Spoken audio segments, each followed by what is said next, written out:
Alright, let's go ahead and take a look at review for test number 1. And the first problem here, we're asked to estimate the x and y intercepts. So in looking at this, we have a horizontal line.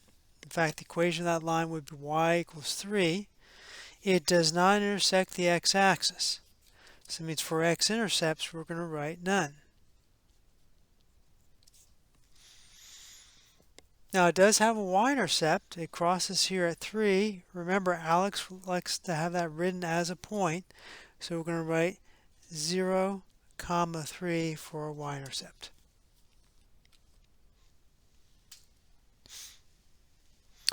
So number 2, we're doing the same thing. We're estimating the x and y-intercepts. So looking at the x-intercept, looks like it's hitting the graph right here at -3. So I'm going to write my x-intercept as -3, 0. And then this actually has two y-intercepts. We have one at 0, -1. And then the other one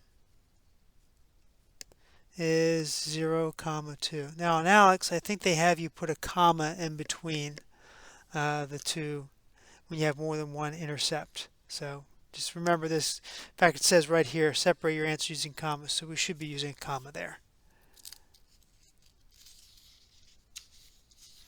Let's turn the page.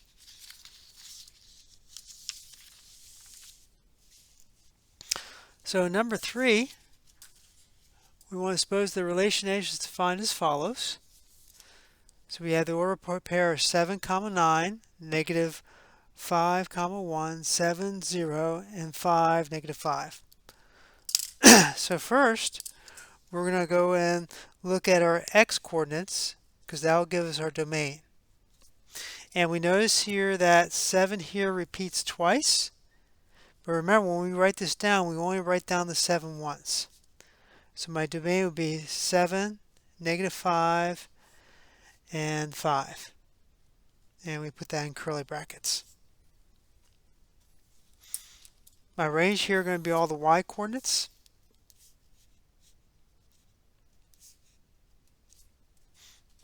So we're going to do curly bracket 9, 1, 0, -5.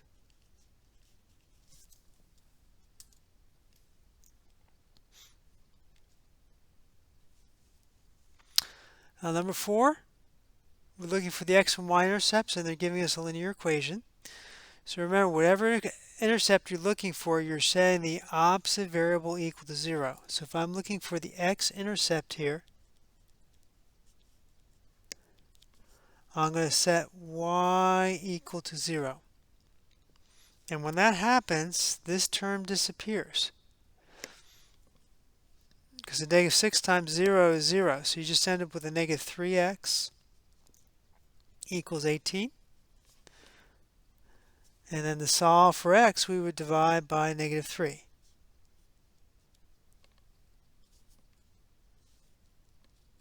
And that's going to give us x equals -6. So we'll write that as -6, 0. And then to do the y-intercept, we would go ahead and set x equal to 0. So now this first term disappears since -3 times 0 is 0. That gives us a -6y equals 18. And then we're going to divide by -6.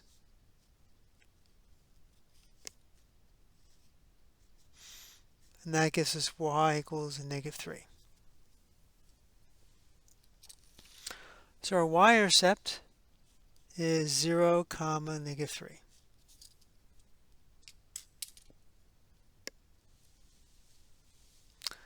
Let's take a look at number 5. It says determine if the relation defines y as a function of x. Well, if we've used our vertical line test, any vertical line passes through at most one point.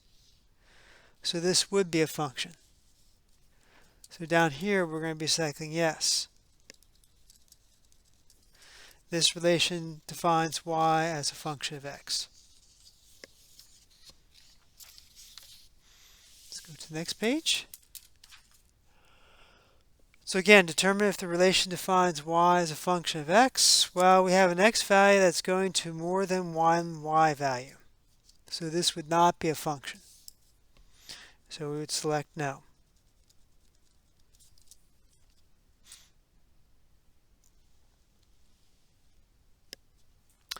Number 7, we want to evaluate the function 4x squared plus x for the given value of x. Simplify your answer. So we're doing h of negative 4. So I'm going to be plugging this in.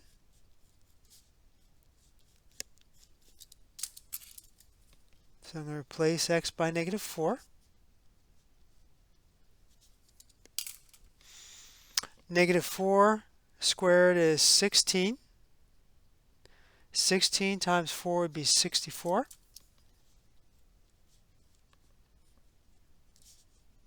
And plus and a becomes subtract 4. That would just give us 60. And remember, you can always do that in your calculator. So if we pop that in our calculator, we'd have 4 parentheses negative 4 squared plus a negative 4. Get the same thing. All right, let's try number 8. So we want to evaluate the function k of x equals x squared plus 2x for the given value of x. Simplify your answer. So our rule here is that we're squaring x and then we're adding 2 times whatever that x is. Here we've got b minus 2 and b minus 2. So remember, for this part, we're going to have to go through and we're going to have to FOIL. So I'm going to go off to the side here and do it. I'm going to rewrite that as b minus 2 times b minus 2. Product the first would be b squared. Outer terms will get a negative 2b. Inner terms we get another negative 2b. Negative 2b and negative 2b adds up to negative 4b. And then negative 2 times negative 2 would be plus 4.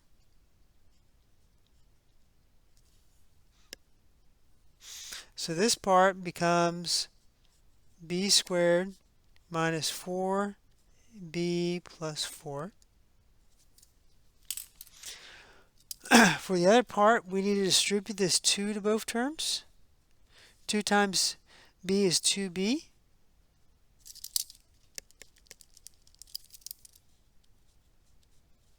Two times negative 2 is negative 4. And then we're just going to go through and we're going to combine like terms. So when we combine like terms here, well, b squared is going to be by itself.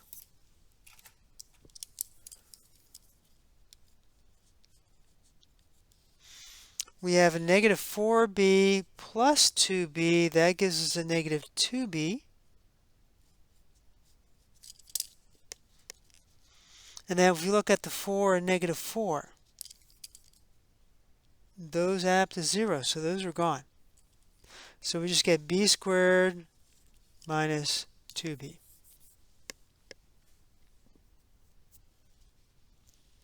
All right, so number 9, we're looking at the domain and range. So looking at the domain, again, I'm thinking about what are my x values going from left to right. If I flatten this out on the x-axis, I would get a picture that looks like this. So that would tell me my domain here would be from negative 3 to infinity. And I use a parentheses around the negative 3 because that's an open circle. For the range here, this thing doesn't start until 1. So it starts here at 1. And then this keeps going up. This is solid here, so this would be a bracket 1 to infinity for the range.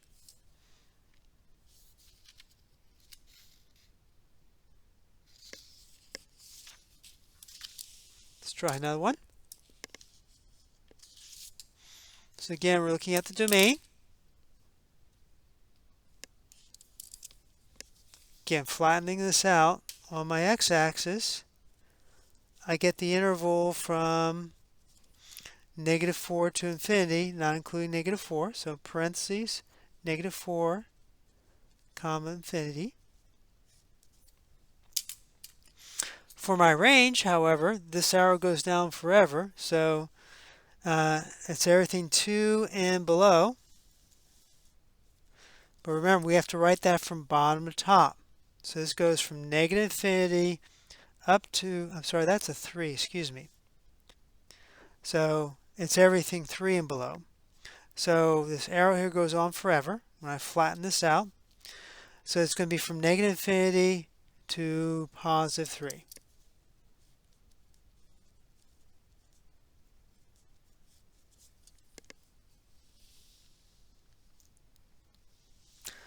Let's try this next one. So domain, these arrows mean it goes on forever.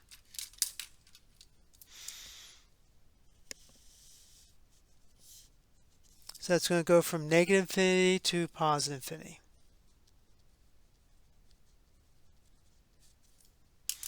For the range, the y value starts here at 0 and it goes on forever.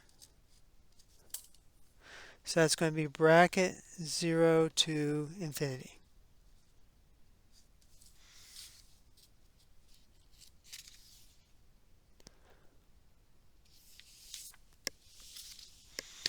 Number 12 is mix and match. So we just have to identify which graph goes with which equation.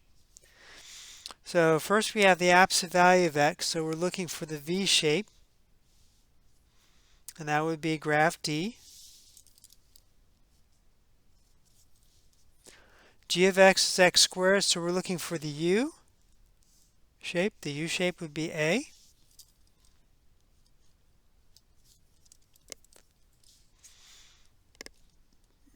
Next one is x cubed. And that would be this shape here. So that would be graph E.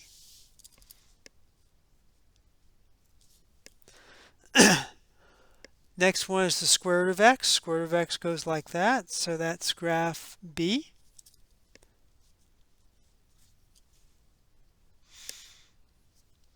And then we got the cube root of x. So that would be my graph F. And then finally we have the 1 over x. Well, that's the only one that's left. That's C. The 1 over x always hugs the axis. That's how I always remember that. So our answer would be C.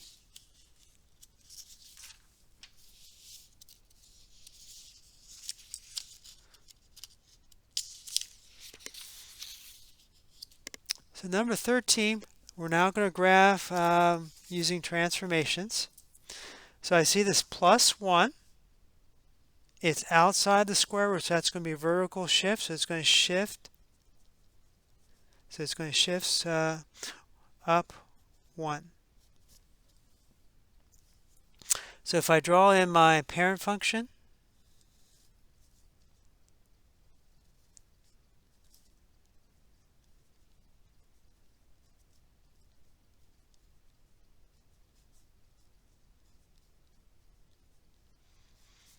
here I'm going to shift each of my points up once, like I'm adding 1 to the y coordinates. So 0, 0 gets shifted up 1. 1, 1 gets shifted up 1 to 1, 2. 4, 2 gets shifted up to 4, 3. Again, it's like I'm adding 1 to each of the y values of my points.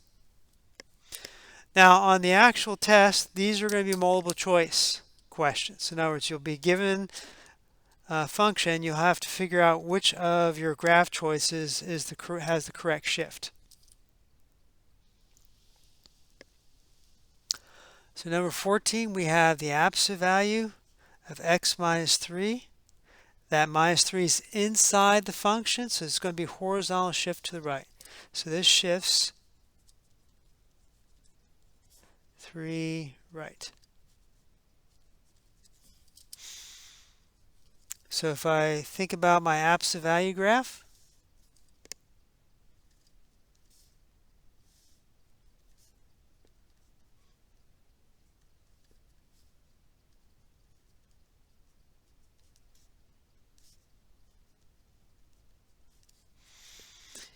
each of those points are going to shift right 3. So 0, 0, move it to the right 3. So it's like I'm adding 3 to the x-coordinates.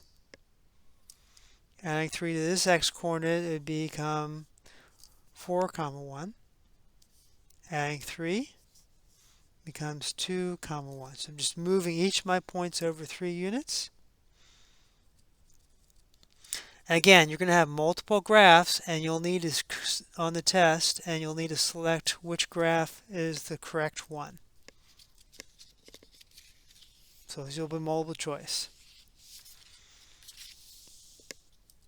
Let's try this next one.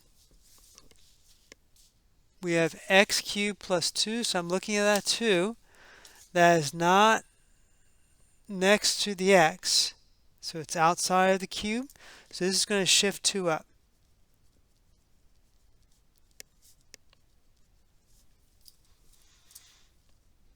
So if we think about our parent function,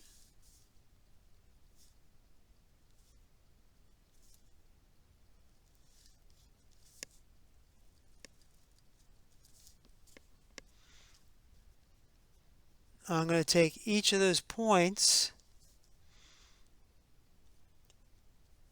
and move them up 2 units. 0, 0 goes to 0, 2. 1, 1 goes to 1, 3. Negative 1, 1. Sorry, negative 1, negative 1 goes to negative 1, 1. And now I'm going to sketch it in.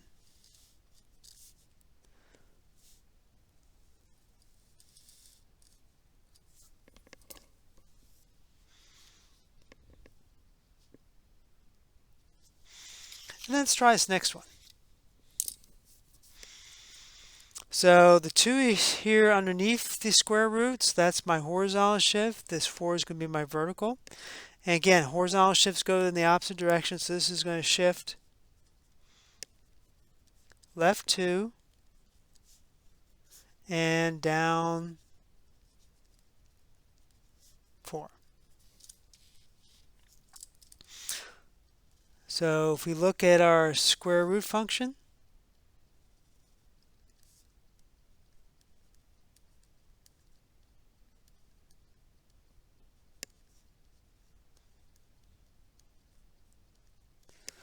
I'm taking each of those points, move them to the left 2 and down 4. So 0, 0, left 2, down 4. 1, 1, left 2, down 4. 4, comma 2, left 2, down 4. And then we just scroll, sketch in our graph. Again, this will be a multiple choice on when you actually take on the actual test.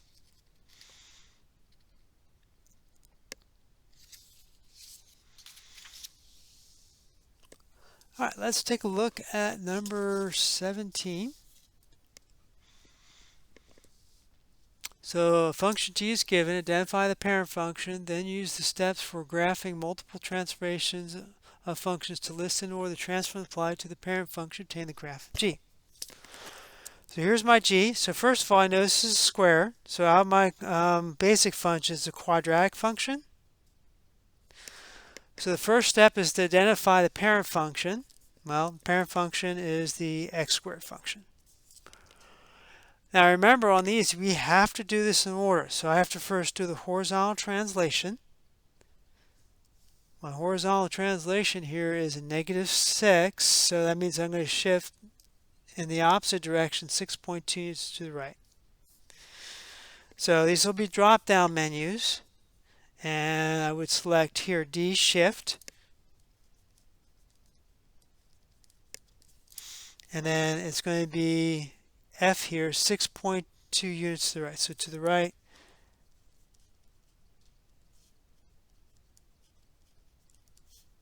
(6.2) units.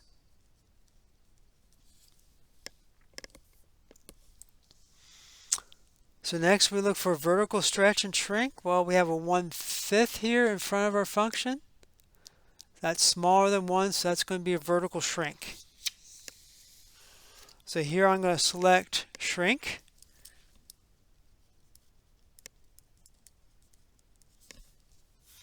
Vertically by a factor of 1/5.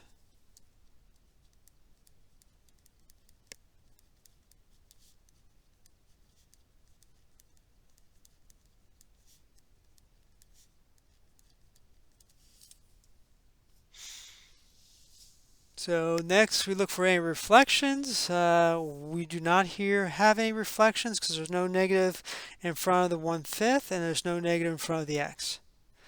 So last thing we're going to do is the vertical shift, and that's going to be 7.2 units up. So in my pull down menu, I'm going to select shift, upward 7 by 7.2 units.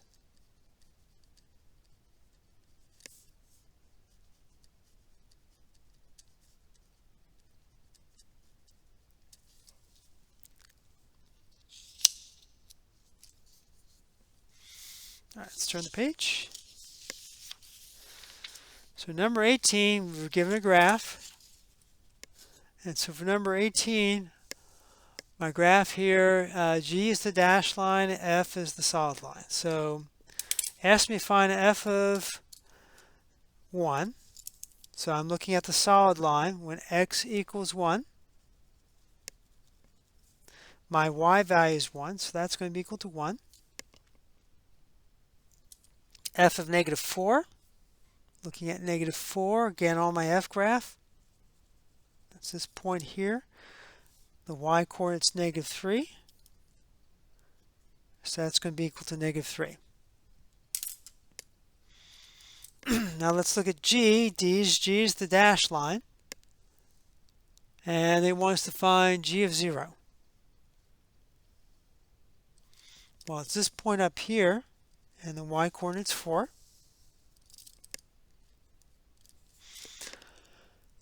And then they want us to find G of negative 3. Go up here. I hit this point up here on G. My y coordinate's 4. Excuse me. So G of negative 3 would also be equal to 4.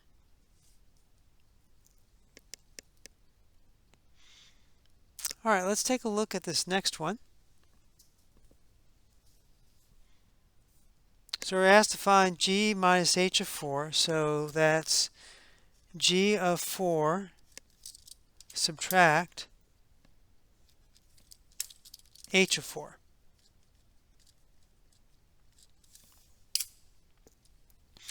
Well, here with G of 4, we're playing with the absolute value.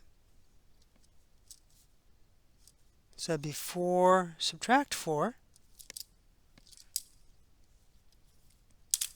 And then H here, we're plugging in 4, 1 over 4 minus 3. 4 minus 4 is 0. Absolute value is 0 is 0. 4 minus 3 is 1. 1 over 1 is 1. So that's going to give me 0 minus 1, which is just a negative 1. So that would be our answer.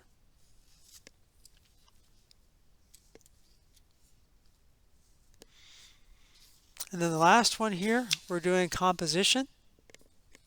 So remember what this notation here is. F here would be my outside function. H would be my inside function. So I'm going to first figure out what H of negative 1 is.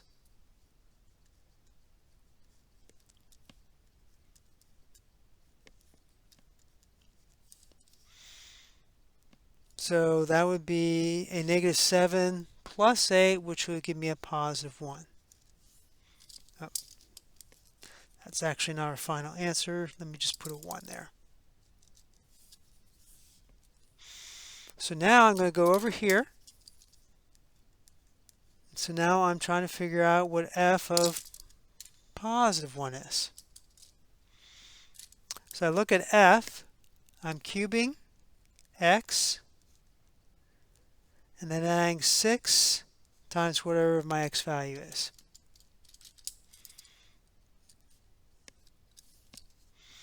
Well, 1 cubed is 1, 6 times 1 is 6, 1 plus 6 is 7. So I'm going to get 7 here. And so that would be my answer.